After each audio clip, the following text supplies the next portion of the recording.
দাঁড়িয়ে পেশাব করলে কি গুনাহ হবে? ওযু করার পর বাচ্চার পেশাব হাতে লাগলে কি পুনরায় ওযু করব নাকি শুধু হাত ধুলেই হবে? মোবাইল পকেটে নিয়ে নামাজ পড়া যাবে? বিদেশে যাওয়ার জন্য বয়স বাড়লে কি গুনাহ হবে? আমার একটা ডিপিএস আছে, তার সুদ দিয়ে কি আমি নিজের বাথরুম বানাতে পারবো? আজান চলাকালীন ওয়াশরুমে থাকলে মনে মনে আজানের জবাব দেওয়া যাবে কি? বাসায় মেয়েরা কি মাথায় কাপড় ছাড়া থাকতে পারবে যদি বাসায় কোনো পরপুরুষ না থাকে? প্রাপ্তবয়স্ক হওয়ার পর যদি জানতে পারি আকিকা হয়নি, সেক্ষেত্রে করণীয় কি? হাতে কলমের কালি থাকলে ওযু হবে কি? বিয়েতে শেরওয়ানি পরা কি ইসলাম সম্মত? ঘরে কবুতর বা পাখি পালন করা কি গুনাহ? পানির নিচে ছতর ঢাকা লাগবে কি? আজান চলাকালীন সময় নামাজ পড়া যাবে কি না? যদি কেউ 40 দাওয়াত দিয়ে থাকে তবে সেখানে যাওয়া কি জরুরি? না গেলে কোনো গুনাহ হবে? চলুন আমরা প্রবেশ করি প্রশ্ন উত্তরের আলোকিত ভুবনে। মারিয়াম মিজান এটি থেকে আপনি লিখেছেন ইউটিউব চ্যানেলে, ওযু করার পর বাচ্চার পেশাব হাতে লাগলে কি পুনরায় ওযু করব নাকি শুধু হাত ধুলেই হবে? না, পুনরায় ওযু করার দরকার নেই। বাচ্চা পেশাব যদি হাতে লেগেছে আপনার ওযু অবস্থায়, তাহলে যে অংশে হাতে লেগেছে ওই অংশটা পানি দিয়ে ধুয়ে ফেললে চলবে। তামিম খান আপনি লিখেছেন মোবাইল পকেটে নিয়ে নামাজ পড়া যাবে? উত্তর হলো যাবে, কোনো অসুবিধা নেই, তবে নামাজ যাতে মনোযোগ নষ্ট না হয় সেজন্য সাইলেন্ট ইত্যাদি করে নেওয়া উচিত। জুমানা ইসলাম আপনি লিখেছেন বিদেশে যাওয়ার জন্য বয়স বাড়লে কি গুনাহ হবে? বিদেশে যাওয়ার জন্য যদি বয়স বাড়িয়ে লিখতে হয় যে এত বছর না হলে সেটি করা যাবে না, তাহলে সেক্ষেত্রে আপনি ওই বয়স বাড়িয়ে লিখেছেন, অবশ্যই সেটি গুনাহের কারণ হবে, কারণ মিথ্যা বলা সর্বাবস্থায় ইসলাম হারাম করেছে। এমডি আবির আপনি লিখেছেন আমার একটা ডিপিএস আছে, তার সুদ দিয়ে কি আমি নিজের বাথরুম বানাতে পারবো? ডিপিএস এর সুদ দিয়ে আপনি নিজের বাথরুম বানাতে পারবেন না, কোনো গরিব মানুষকে বা পাবলিক টয়লেট ইত্যাদি করে দিতে পারেন, নিজে করবেন না। ফারজানার সাথে আপনি লিখেছেন আজান চলাকালীন ওয়াশরুমে থাকলে মনে মনে আজানের জবাব দেওয়া যাবে কি? মনে মনে আজানের জবাব নয়, আজানের জবাব দিতে হবে মুখে। আপনি বাথরুমে থাকলে সেখানে তো আল্লাহর নাম উচ্চারণ করবেন না, এই জন্য আজানের পরপর যদি বের হন তাহলে বাইরে এসে আপনি আজানের জবাব দিতে পারেন, অথবা আপনি দিবেন না। মনে মনে দিলে আপনি সেটা দিতে পারেন, আল্লাহর কাছে সওয়াব আশা করতে পারেন যে আমি চেষ্টা করেছি, আল্লাহ তাআলা সেজন্য সওয়াব দিতেও পারেন, কিন্তু আজান মূলত জবাব দিতে হবে মুখে, বাথরুমে সেটা করা যাবে না। অতএব করতে পারছেন না সেজন্য মনে মনে আপনি দিতেই পারেন আপনার মনের সান্ত্বনার জন্য, এবং আল্লাহর কাছে সওয়াবের আশাও আপনি করতে পারেন। তাহমিনা খাতুন লিখেছেন শীতের দিনে অনেকে মুজাফরে সালাত আদায় করেন, এটাতে সালাত হবে কিনা? শীতের দিনে যদি মুজাফরে সালাত আদায় করেন কোনো অসুবিধা নেই, হয়ে যাবে। মুক্তি ইসলাম আপনি লিখেছেন বিসমিল্লাহ বলে ওযু শুরু করলে ওযু হবে কি? কোনো সূরা পাঠ না করে বিসমিল্লাহ বলে যদি আপনি ওযু শুরু করেন তাহলে ওযু হয়ে যাবে। ওযু শুরু করার জন্য কোনো সূরা পাঠ করার দরকার নেই, শুধু বিসমিল্লাহ পাঠ করেই ওযু করার নির্দেশনা হাদিসে এসেছে। আফরিন চৌধুরী মিম আপনি লিখেছেন হাতে কলমের কালি থাকলে ওযু হবে কি? হবে, কারণ কলমের কালির কারণে হাতের আমাদের ত্বকের উপরে আলাদা কোনো স্তর পড়ে না। জালাল আহমেদ লিখেছেন বিয়েতে শেরওয়ানি পরা কি ইসলাম সম্মত? বিয়েতে শেরওয়ানি পরা এটি অবশ্যই ইসলাম অনুমোদিত এই অর্থে যে আমরা একটু আগে বলছিলাম যে পোশাক আশাকের ক্ষেত্রে পৃথিবীর যে অঞ্চলে মানুষ যেরকম পোশাক আশাক করে, বিশেষ করে বিয়ে শাদীতে যে কালচার মানুষের সমাজে প্রচলিত আছে সেই কালচার ধারণ করতে কোনো অসুবিধা নেই, যদি কোনো হাদিসের কোনো মৌলিক নির্দেশনার খেলাফ না হয়। অতএব পোশাক আশাকের ক্ষেত্রে আমরা এরকম পোশাক পরতে পারবো না এরকম কোনো নিষেধাজ্ঞা নেই, শেরওয়ানি পরা যাবে না এমন কোনো কথা নেই, বিধায় শেরওয়ানি পরাতে কোনো সমস্যা নেই, বরং বিয়ের দিন বিশেষ পোশাক পরাটাই হলো কাম্য। এফএন নীলা আপনি লিখেছেন প্রাপ্তবয়স্ক হওয়ার পর যদি জানতে পারি আকিকা হয়নি, সেক্ষেত্রে করণীয় কি? বয়স্ক হওয়ার পরও আকিকা দেয়া যায়, এটি বেশিরভাগ ইমামদের মত।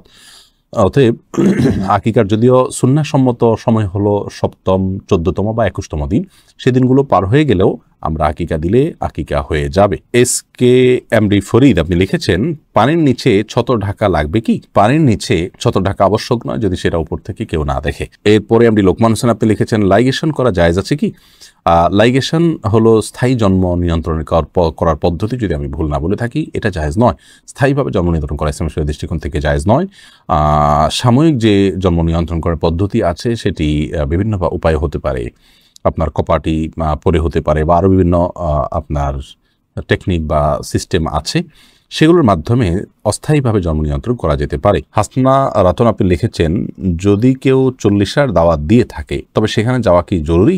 না গেলে কোনো গুনাহ হবে? যাওয়া তো জরুরি মোটেই না, কারণ 40 যে আনুষ্ঠানিকতা এটি ইসলাম সম্মত আনুষ্ঠানিকতা নয়, এটা হিন্দুদের বিভিন্ন কালচার থেকে আমাদের সমাজে এসেছে, বিধায় আমরা সেগুলোতে যাব না, সেগুলো অ্যাভয়েড করা উচিত, কারণ সুন্নাহ বিরোধী কোনো কাজে মুসলমান যথাসম্ভব যাওয়া উচিত নয়। বেদনা নীল আকাশ আপনি আইডি থেকে লিখেছেন সাধারণ কিছু কারণে আমার স্বামী আমাকে বাবার বাড়ি যেতে দেয় না, এ ব্যাপারে ইসলাম কি বলে? আপনার স্বামী আপনার বাবার বাড়ি যেতে নিষেধ করলে সেটি তিনি অন্যায় করছেন, অবিচার করছেন, কারণ আত্মীয়তার সম্পর্ক ছিন্ন করা শরীয়তে অত্যন্ত জঘন্য অপরাধ। সে অপরাধ করতে আপনাকে বাধ্য করে তিনি অপরাধ কাজ করছেন, তিনি অন্যায় কাজ করছেন। আমরা আপনার স্বামীর প্রতি আকুল আবেদন রাখবো তিনি যেন তার এই ভুল অবস্থান থেকে ফিরে আসেন, আল্লাহ তাআলা তাকে সেই তৌফিক দান করুন। আর আপনি যদি পারেন তার এই অবিচার থেকে নিজেকে দূরে সরিয়ে রাখতে এবং আপনি আপনার আত্মীয়-স্বজনের সাথে গোপনে যদি সম্পর্ক রাখেন, সেটা আপনার জন্য গুনাহ হবে না। তবে আপনাদের মধ্যে যেন কোনো ভুল বোঝাবুঝি না হয় সেদিকটা আপনাকে খেয়াল রাখতে হবে। এমনি নাজমুল হক আপনি লিখেছেন, রুমে যদি বন্ধ অবস্থায় টিভি থাকে তাহলে কি নামাজ আদায় করা যাবে? রুমে বন্ধ অবস্থায় টিভি থাকলে সেই রুমে যদি আপনি নামাজ পড়েন তাহলে সালাত আপনার হয়ে যাবে। বিশেষ করে যদি টিভি বন্ধ থাকে তাহলে কোনো অসুবিধা নেই, নামাজ হয়ে যাবে। আর যদি টিভি চালু থাকে তাহলে সেক্ষেত্রে মনোযোগ নষ্ট হবে, এই জন্য অন্য কোথাও সালাত আদায় করা উচিত। আখিরি নবীর উম্মতে আইডি থেকে লিখেছেন, ঘরে কবুতর বা পাখি পালন করা কি গুনাহ? ঘরে কবুতর অথবা পাখি এগুলো পালন করাতে কোনো অসুবিধা নেই, কারণ পাখি এই পশু এভাবেই পালন করা হয়ে থাকে। বিশেষ করে পাখির ক্ষেত্রে যে পাখিগুলো খাঁচায় পালনযোগ্য, এভাবেই সেগুলো বেড়ে উঠেছে, জন্ম হয়েছে, জাতটাই এরকম, তাহলে সেগুলো পালা দোষণীয় নয়। তবে যে পাখি বাহিরে উড়ে চড়ে বেড়ায় সেগুলোকে বলপূর্বক আপনি বেঁধে রেখেছেন এবং খাবার দিচ্ছেন না, এরকম যদি হয় সেটাও জুলুম হবে। এরপরে সাদিয়া আফরিন আপনি লিখেছেন, আমার একটা প্রশ্ন ছিল, তা হচ্ছে আমরা সাধারণত মেয়েরা যখন বাথরুমে উজু করি ওড়নাটা বাইরে রেখে যাই ভিজে যাওয়ার ভয়ে, মাথায় কাপড় ছাড়া উজু হবে কিনা? মাথায় কাপড় ছাড়া উজু হবে, কোনো অসুবিধা নেই। আপনি উজু করতে গেলে মাথায় কাপড় দিলে তো বরং কাপড় ভিজবে, এটাই তো স্বাভাবিক। আপনি মুখের চুলের গোড়া থেকে নিয়ে আপনার কানের লতি পর্যন্ত সব যখন ধুইতে যাবেন তখন তো আপনার ওড়না ভিজে যাবে, অতএব ওড়না খুলে উজু করতে কোনো অসুবিধা নেই। গোলাম আজম আপনি লিখেছেন, আমার অফিসে স্যারদের স্যালুট দিতে হয়, এখন স্যালুট দেওয়া কি জায়েজ হবে?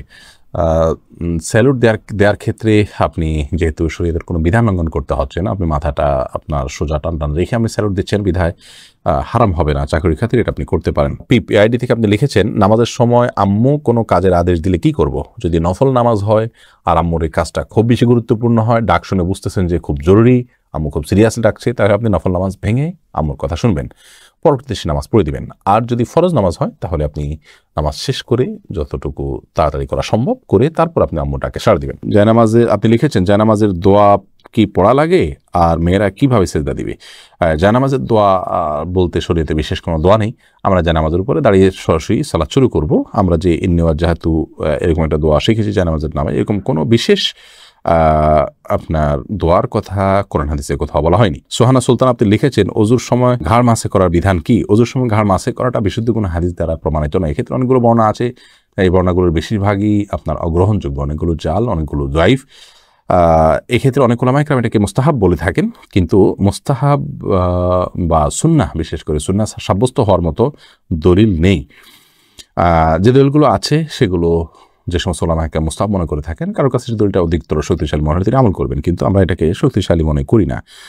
এই সম্পর্কে দলিলগুলোকে পর্যালোচনা করলে মনে হয় যে ঘাড় মাসের বিষয়টি মানে হাদিস দ্বারা সাব্যস্ত নয়। বাসায় মেয়েরা কি মাথায় কাপড় ছাড়া থাকতে পারবে? যদি বাসায় কোনো পরপুরুষ না থাকে কোনো অসুবিধা নেই, মেয়েদের সবসময় যে কাপড় দিয়ে থাকতে হবে একাকী থাকলেও এমন কথা কোরআনে বলা হয়নি। সাদিয়া মেহজাবিন তুরনা আপনি লিখেছেন, হাতে বড় নখ থাকলে কি ওযু হবে? হাতে যদি বড় নখ থাকে তাহলে সেক্ষেত্রে এটি অন্যায় কথা, এটা গুনাহের কথা। কারণ মুসলমান নবী করিম সাল্লাল্লাহু আলাইহি ওয়াসাল্লামের যে সুন্নাতে দায়েমা বা সুনানুল ফিতরাহ সেগুলোর উপরে আমল করার চেষ্টা করবে, হাতে বড় নখ রাখা উচিত নয়। কিন্তু যদি বড় নখ থাকে এবং তিনি অজু করেন, অজু হয়ে যাবে, সেটা সম্পূর্ণ ভিন্ন বিষয়। মোহাম্মদ নুরুন নবী লিখেছেন, ইদ্যত পালন কতদিন করতে হয়?